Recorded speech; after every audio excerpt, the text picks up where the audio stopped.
Welcome back to the Alec Lewis Show. I am your host, Alec Lewis.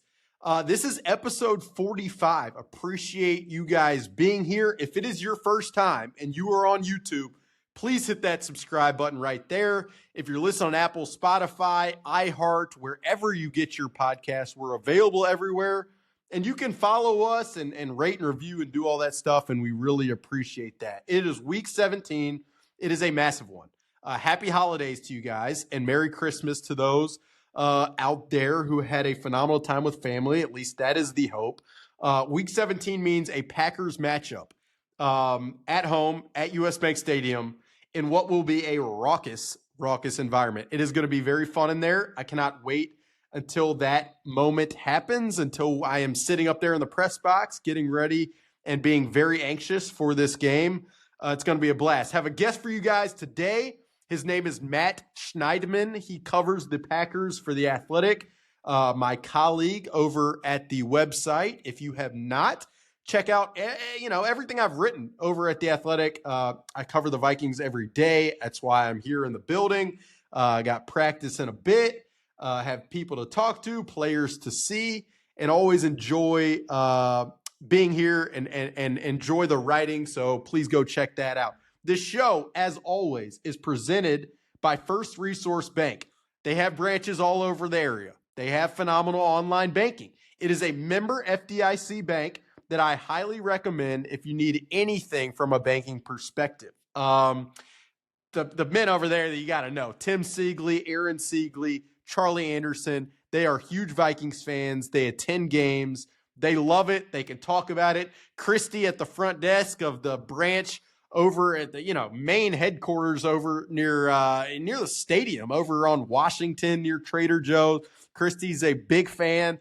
She and I, she'll message me, got to go 13-2, got to go 14-2. So it's big time Vikings people over there. Go check them out. Branches all over the place. They have a branch in Lino Lakes that you guys will enjoy.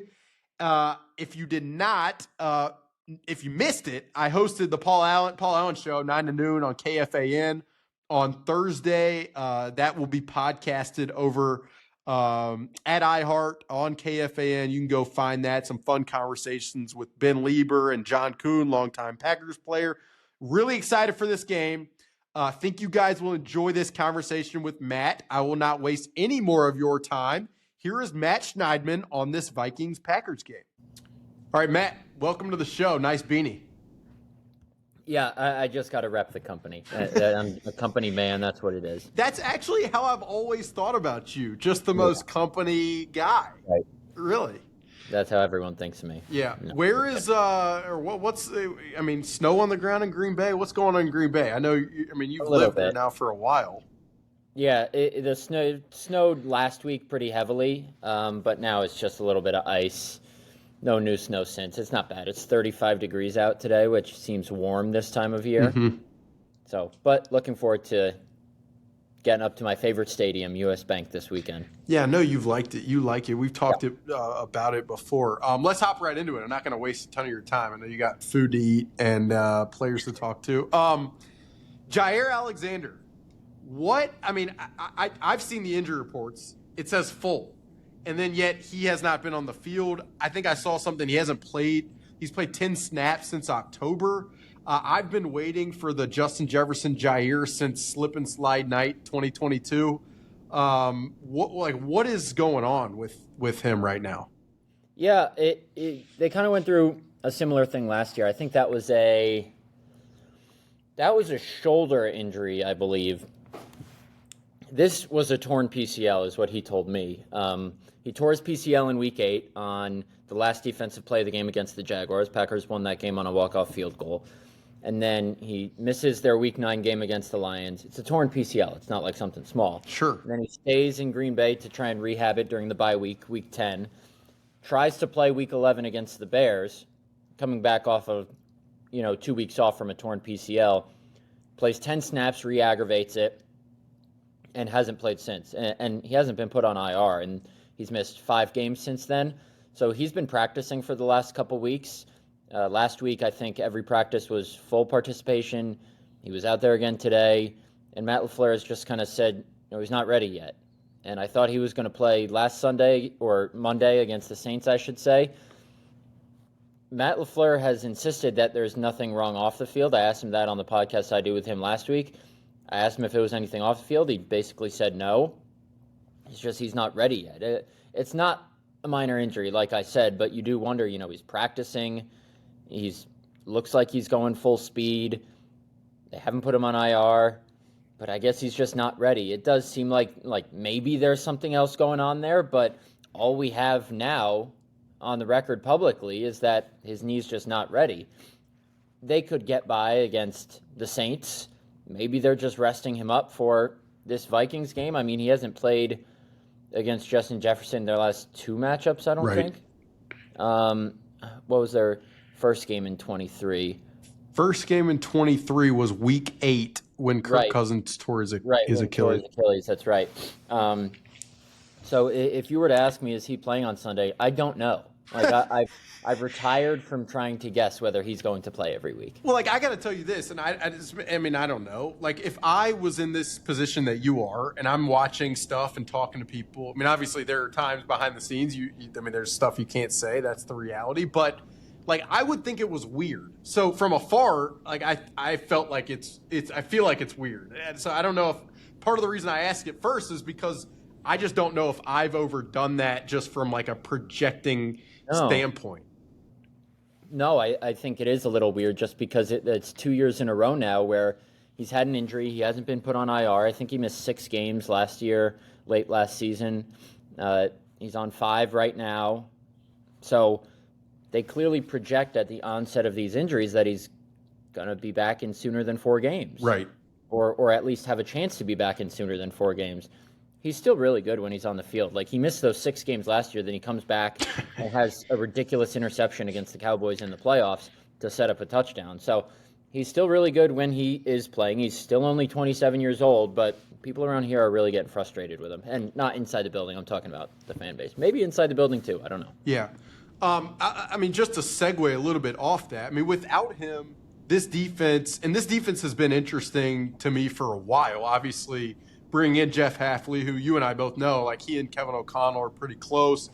They spent time together in Cleveland specifically. I know their families are close, and I know Kevin thinks pretty highly of Jeff. Thinks really highly of Jeff Hafley. But how have they been able to withstand things on the back end without Jaire?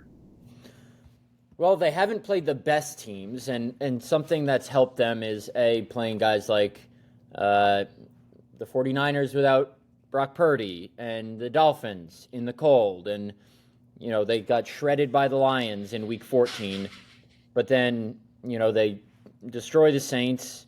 Against the Seahawks, I thought they were going to get exposed, but the pass rush was so good in that game that Geno Smith didn't have time to find anybody, or guys didn't have time to get open. So if they have to trot out with Eric Stokes and Carrington Valentine at outside corner, it's probably not going to go well, but they've made do in the past. That's who it's going to be. And then we'll see if Javon Bullard, their starting nickel, the rookie second-round pick from Georgia, who started off as safety, he's missed the last 2 games with an ankle injury, but he was practicing today for the first time since the injury in week 14. He's their nickel. If Javon Bullard's healthy, then Keyshawn Nixon will play outside, and Valentine and Stokes rotate on the other side. And then at safety, if you don't have Evan Williams, who's their starter next to Xavier McKinney, Zane Anderson might get some time, who's, he played 77 defensive snaps in his career. He's been in the league 4 years before Monday night's game, then gets his first start, gets his first pick. Although I could have picked off that pass that Spencer Rattler threw. So I think the Vikings win this game. I know we'll probably get into predictions, but I don't think without Jaire Alexander, and maybe even with him, that the Packers will have enough to stop this passing game, and specifically the 2 wide receivers. Well, Zane Anderson sounds like a guy who would do my insurance, first of all. Second of all, Spencer Rattler, I'm surprised he would throw that type of pass just considering the prep he did in the freezer. In the freezer. How could you struggle in the cold once you practice in the freezer? The second I heard that, I was like, he has no chance. It's just way too good. It's like guys walking out onto Lambeau Field for warm-ups without their shirts on. It's just too gimmicky. It's a look at me sort of thing. The second he said that at the podium, I was like, this game is not even going to be close. And it was not. It was a brutal one to watch. You mentioned the pass rush, and I feel like that's I was watching film the other day, which is embarrassing, but I was, of the Packers pass rush, and there are guys that I've never heard of. I mean, I know Edgerrin Cooper has been very good, so if I haven't heard of him, I'm not doing my job. But even Kingsley Enagbari, who is this guy? Aaron Mosby? Is that a real person? Is that like a not creative? Not even how you pronounce his name. I don't, but how am I supposed to know how to pronounce Aaron Mosby? Honestly, this pass rush, why has it been so good? Who the heck are these guys? And when they have been good defensively, I imagine the pass rush has been such a big part of it. Yeah, it's been inconsistent for most of the season, but the last couple weeks it's been really good. And they traded Preston Smith. I'm looking at my notes here because I took some notes on this for my podcast. They traded Preston Smith in week 10, so their bye week. And they have Rashawn Gary, who makes $24 million a year, and Lucas Van Ness, who they took in the first round last year, and Kingsley Enagbari, who was their 5th round pick in 2022 out of South Carolina. So they have those 3 guys, and then Preston Smith. But behind that, they had nobody who played. And so they trade Preston Smith to the Steelers for a 7th round pick. And at that time, they ranked 14th in sack percentage and 19th in pressure percentage. And then at the time of the trade, we said, is there another move? Is there another domino to fall? They don't have anybody else. They have Aaron Mosby, who is a 3rd-year undrafted guy who had played 7 defensive snaps total in the first 9 games. And Brenton Cox Jr., who is a 2023 undrafted guy. Brenton Cox Jr. Really good player out of Florida and Georgia, had some off-the-field stuff in college. I think he got kicked out of Georgia for going at Kirby Smart or something in practice, and then played at Florida and actually played well, but some character concerns dropped him out of the draft. I think Dane Brugler said he was probably going to be a day 2 pick. But wow. He had off-the-field stuff. And so he was a healthy scratch for the first 9 games of the season. And since he's played, out of necessity from the Preston Smith trade, he has 4 sacks in the last 6 games. He's 13th in the NFL in pressure percentage of guys that have rushed the passer 50 or more times since week 10, which is ridiculous for a guy that was a healthy scratch for the first half of the season. Van Ness, 10th in the NFL in pressure percentage over that time among guys with 50-plus pass rush snaps. So at the time, Brian Gutekunst talked to us during the bye week and was like, yeah, we're confident with what we have, and we don't need to make another move after we traded Preston. Preston Smith wasn't lighting up the stat sheet, but he's Preston Smith. You just didn't have anybody else who was productive. And Brenton Cox has been really, really good. Van Ness has played better. Rashawn Gary has a sack in 4 or 5 out of the last 6 games. The guys are stepping up. They got no pressure against the Lions, but they've done so against worse offensive lines. So that's why I'm interested to see, once they play better teams here and into the playoffs, can they still get the same pressure? Well, I think that's part of the reason I asked. It's the Lions, if we're going spectrums here, they're at the far end of the good offensive line spectrum. The Seahawks are probably at the far end of the bad offensive line spectrum. Yeah, not great. And I'd say the Vikings are probably closer to the middle. I thought the way that an executive described it to Mike Sando was it's a very gritty offensive line, and that's kind of how I see it. Is they are not paid a ton, specifically on the interior. They are on the edges, but on a tackle. But obviously Christian Darrisaw's out. But the interior intrigues me, and that raises the next question I had, which is Devontae Wyatt. How has he been? Kenny Clark always wreaks havoc. The people listening to this know he always has wreaked havoc on this team. The interior guys, how have they performed? Yeah, fine. Devontae Wyatt has played well. They're probably going to exercise his 5th-year option. He was one of their first-round picks in 22. Kenny Clark's been playing better. Carl Brooks, their 6th-round pick last year out of Bowling Green, who blocked that field goal at the buzzer against the Bears, has been playing well. I think the thing about the defensive line that stood out this year is their defense against the run. So in 3 years under Joe Barry from 2021 to 2023, combined, they ranked 26th in rushing yards allowed per game. Right now, they rank 8th in the league in rushing yards allowed per game. They're number 6 in scoring defense right now. They've defended the run really, really well. Early in the season, Saquon Barkley got him. Jonathan Taylor got him. I know Aaron Jones had some success in week 4. But, In 2 games against the Lions have averaged less than 4 yards a carry Wow. with over 30 rushes in each game. So they're one of the best tackling. I think PFF had them as the 3rd best tackling team in the league going into last week. I haven't checked the updated stats, but they're defending the run really well. But it's defending the pass. That's the big question this week. Can whoever they have in the secondary defend the pass? And I got to tell you, like, Xavier McKinney scares me. I think this guy is just such a good player. People just don't throw it at him anymore, though. Yeah. Like, he doesn't do anything because people don't throw the ball at him. Well, it's funny. I remember in that first game, the Vikings were kind of aggressive in the red zone, and they had Aaron Jones on like a corner route. And it was, I think they had talked internally about the play a lot, and Kevin O'Connell had identified that. And Xavier McKinney was just too good. And made the play. But, I mean, you know this. We talked about this. I'm an Alabama guy. I've watched him play for a long time. The Giants are phenomenal for letting he and Saquon walk. That was spectacular by them. This guy and the turnover margin I think is going to be such a critical aspect of the game. There were 7 turnovers in the first matchup between these two teams. Yeah. That was the first game Jordan Love returned from that sprained MCL from week 1, and he wasn't he wasn't really fully healthy until like week 11, probably, because he had the MCL, comes back, throws 3 picks, I think it was, against the Vikings, 4 touchdowns, once he had to start throwing it well. He wore a Brett Favre jersey walking into that game, so it kind of made sense. And then he sprained his groin against the Jaguars in week 8. He didn't miss any full games because of that. He missed the second half of that game. But, he wasn't fully healthy, able to move around, able to avoid sacks in the pocket until probably week 11. And Jordan Love threw 11 interceptions in his first 8 games this season. He's thrown none in his last 5 games. So he's protecting the ball a lot better.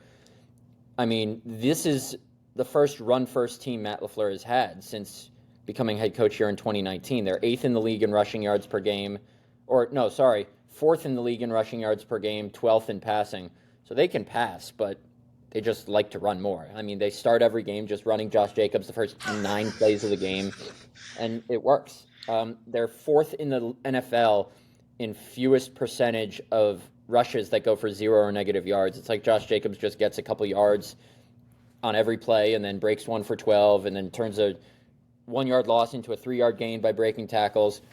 He's just been phenomenal. Vikings, I know, are obviously really, really, really good against the run. But if the Packers can establish the run early, I think that's the first step to victory here. And I think that's also why, and I said this with John Kuhn, your podcast partner, Brick and Stick. That's you guys' podcast, so you guys do a great job. You also have Matt LaFleur on the podcast, and I'd like you to let me know after the show how I can get Kevin O'Connell to talk to me every single week. On the record, money. That's good. I do. Not my money though. It's not my money. No, I want to stick on Josh Jacobs for a second because, I mean, I already said it. I'm an Alabama guy. I watched this guy in college. He was a 3-star recruit, I think, out of like Tulsa, out of nowhere. And then they've had as many running backs as they've had, and it's Derrick Henry, and it's T.J. Yeldon, Trent Richardson, Mark Ingram. I mean, you could go down Eddie Lacy, a former Packers guy. It's been a million guys. But his, just all-around physicality, the vision, all that stuff has blown me away. And I remember you and we talked about this, the day that the Packers let go of Aaron Jones, I was like, what in the heck is going on? And obviously it becomes Josh Jacobs. I just wonder for you, what have you thought about that move, that decision, how monumental it has been for what this Packers team has become? Yeah, nobody has ever referred to the Packers under Matt LaFleur as a physical football team until this year. And Adam Stenavich, their OC, was up at the podium last week or the week before being like, Josh Jacobs has transformed the identity of this team with just the way he runs. And Aaron Jones, love the guy, future first ballot Packers Hall of Famer, one of the best running backs in team history. But Josh Jacobs has 4 games already with 25 or more carries. Aaron Jones had 1 in 102 career games with the Packers. He's just more durable. He's a different kind of runner. Jones was more of a slasher. Jacobs is more of a downhill guy who can break tackles with the best of them. I just looked it up. Jacobs is 3rd in the league in missed tackles forced, according to PFF, behind Derrick Henry and James Conner. Jacobs has forced 64 missed tackles this season. 4th in the league in rushing yards. been used more out of the backfield, has 9 rushing touchdowns in the last 5 games. I think like 8 of them are from 1 yard out, probably.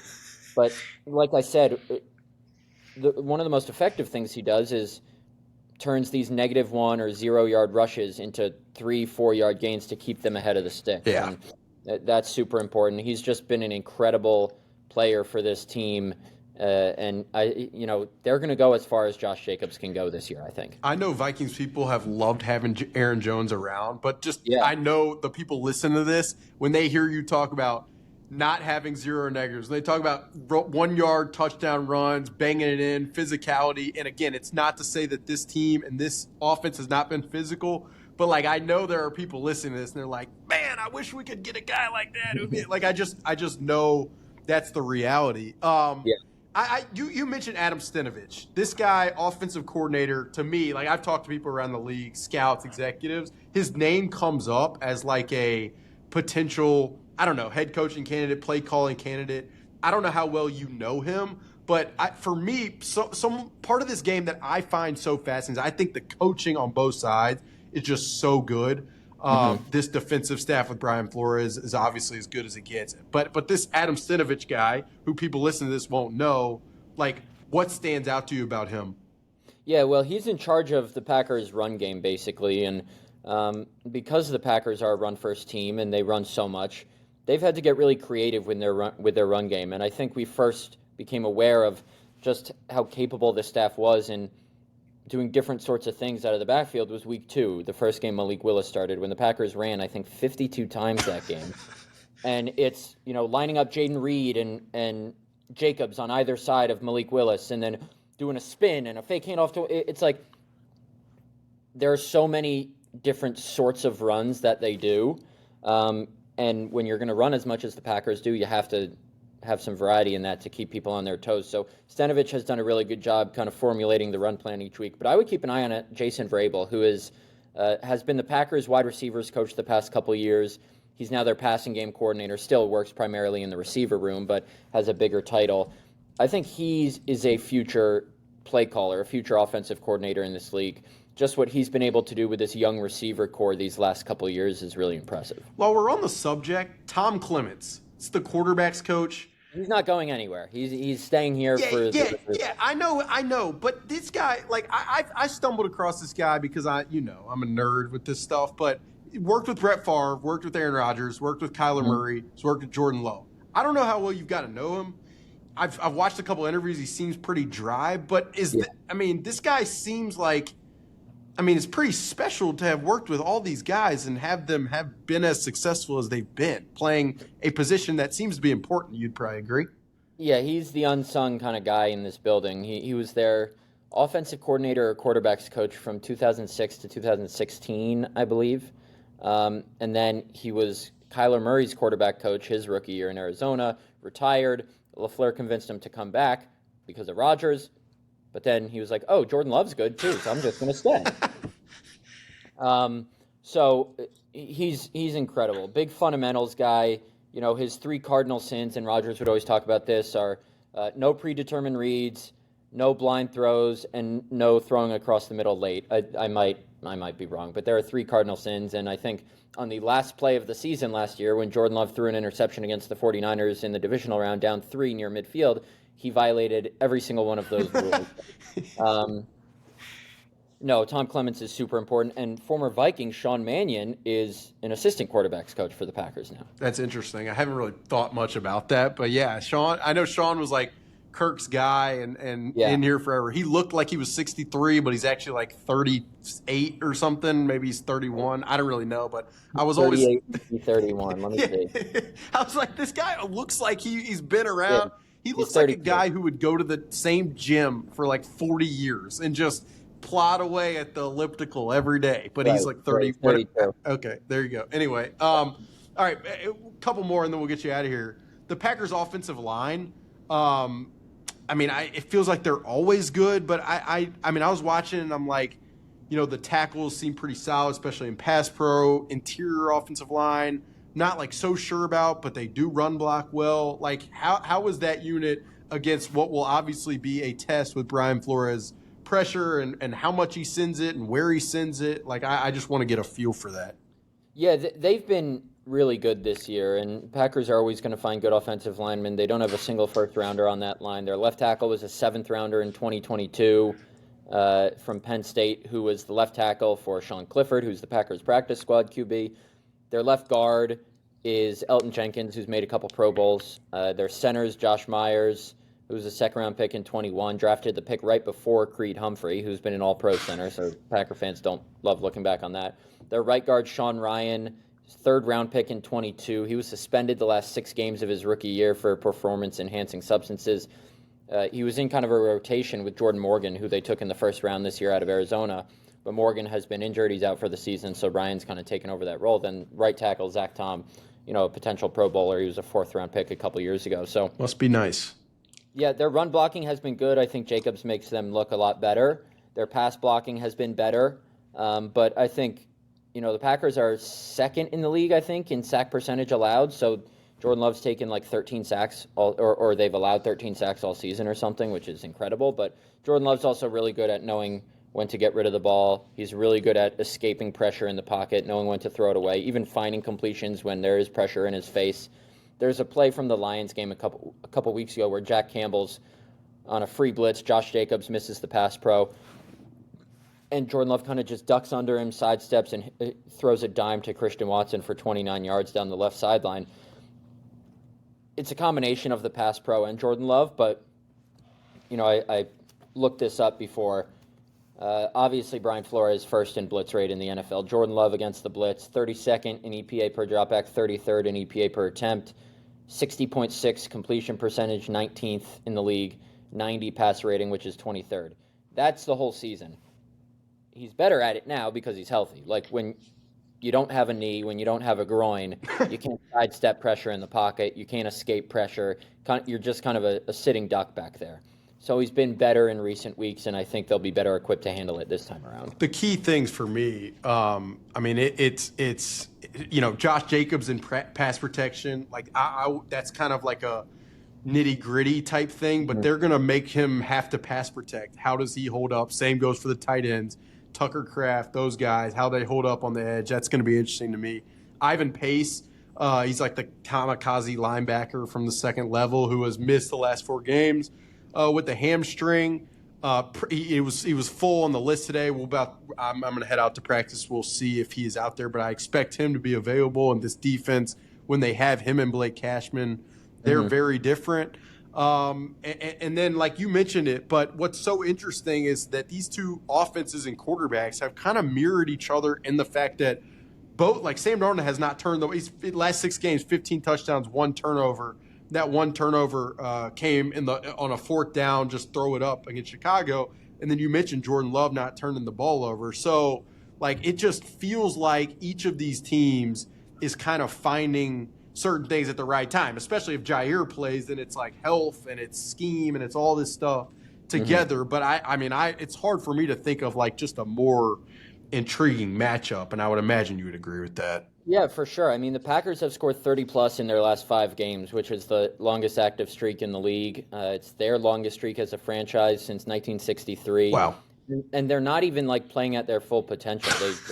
Their offense was garbage for a half against the Lions, garbage for a half against the Seahawks, and they're still putting up these numbers. And all the guys in the locker room after the game on Monday against the Saints were like, oh, we're leaving so many points on the board. Like, they scored probably, like, no, they scored a late touchdown. They should have practiced in the freezer. Then they probably would have gotten there. Exactly. But they're leaving a lot of points on the board, and it's preventable stuff like fumbles. Josh Jacobs had a fumble against the Seahawks. Watson had a fumble against the Lions. Drops, getting passes batted at the line of scrimmage. So if they put together a full game, and I don't know if they ever will, they can easily score 40. And that's why I think this is going to be a little bit of a shootout, but I don't know if Jaire's the difference maker since he hasn't played in 6 weeks, so I don't know how effective he's going to be or if he's even going to be on a full snap count. But, yeah, this game's massive. Vikings are trying to, stay in contention for the 1. They control their own destiny. Packers need to not drop to the 7 because they don't want to go to Philly in the first round. They'd rather go to L.A., even though that's no pushover. So, massive game. Yeah. I mean, and you say all that specifically with the offense, and yet earlier you said you think the Vikings are going to win. So, I mean, Why? Why do I think the Vikings are going to win? Because I just think the Packers are missing too many pieces in the secondary, and it kind of comes with the projection that either Jaire or Bullard isn't going to play. Sure. Evan Williams isn't going to play. And if Eric Stokes or Carrington Valentine has to, play on Addison or Jefferson all game, then I don't think the Packers can hold up. And against this defense, I need to see Jordan Love handle this blitz a lot better, and then I'll believe that the Packers can win. I think the Vikings, I said 31-30, so I think Will Reichard is going to kick a game-winning field goal at the buzzer. The people listening to this are like, he's just throwing the ultimate jinx on us 100,000%. But no, I will say to you, like, I do think the Vikings, unless one thing that I'd be like looking for is like the Packers just bringing some weird pressures at all given times that because I know they're capable of it. I see like sometimes Keyshawn Nixon from the nickel, or like just the way they will bring some of these linebackers, Quay Walker at random times. But he's not playing though. Yeah, okay, sure. So yeah, Trent McDuffie or whoever, like they Isaiah McDuffie. Yeah. Holy cow, I'm 0 for 2. Anyway, no, you're right though, because they like using these simulated pressures and they call it that since they still only, and Flores does them too, but they send 4, but one of them's a non-defensive lineman. They, show 6 or 7 guys at the line and then drop 2 or 3 into coverage, and one of the guys they drop is a DN, and then they send Edgerrin Cooper through the A-gap, and he just sacks the quarterback. So, Edgerrin Cooper, he's won NFC Defensive Player of the Week twice in his last 5 games played, and he's their rookie second-round pick. So I was going to say second-round pick. Like, it's like they just that's the really fact that they are just plucking guys in not in the first round that become just massive contributors, and they've always done it. Like, I haven't covered the league forever, but it is absurd, and it's just against the odds every time. It's wild. Yeah, I think Goody's done a nice job stocking this roster with top end talent after the first round and also depth, but they're not going to be fully validated it unless they win a Super Bowl. And is it going to happen this year? I don't know. We'll see. I don't consider the Packers legitimate Super Bowl contenders unless they beat the Vikings on Sunday. And I think they're right below that. I think they're right below that tier of Lions, Eagles, Vikings, Bills, Chiefs, and then the Packers are right below those 5. I think it's interesting. I think it goes both ways. For the Vikings to maintain the confidence level that they have created from people outside this building to win at home on this stage on national TV against a really well-coached, really talented team that has a great running back that can create takeaways, that has a quarterback that's mobile, like all that. It goes both ways. I think for the Vikings, to instill the same amount of confidence that you're talking about over there. Matt, appreciate you hopping on. It is always fun. And yeah, just afterwards, just let me know how I get Kevin O'Connell every single week for 30 minutes on a podcast. I only get LaFleur every month. Oh, yeah. Sorry. Yeah. So sorry about that. We'd run out of stuff to talk about every week. No, you come on, you texting buddies and all that stuff. Appreciate it. Enjoy safe travels over here. I'll see you Sunday. Looking forward to it. All right. Appreciate it. And that'll do it for episode 45 of the Alec Lewis Show, presented by First Resource Bank. That is a member FDIC bank in the local area. Go check them out wherever you are in the area. You'll find a First Resource Bank, a branch. They've got great online banking. Go check them out. I hope you guys enjoyed the conversation with Matt. Had a ton of fun doing it. Learned a lot about this team. And I think it's a really good perspective going into this game that I expect to be just an absolute grind. I don't know if I gave a prediction with him, but if I did not, I'm thinking like 34-33 Vikings. This could be an absolute barn burner. I hope that is the case. That's what we all deserve with 2 teams like this, with the history like this, with the coaching like that. It just sets up absolutely perfectly. So very excited for Sunday. Go check out the rest of the stories over at The Athletic. If you have not, please hit that subscribe button below on YouTube. If you're listening on Apple, Spotify, you can do the same stuff over there. Appreciate you guys being here. Cannot wait for the matchup. Enjoy you guys' weekend, and we will see you next week. That's it for the Alec Lewis Show, episode 45.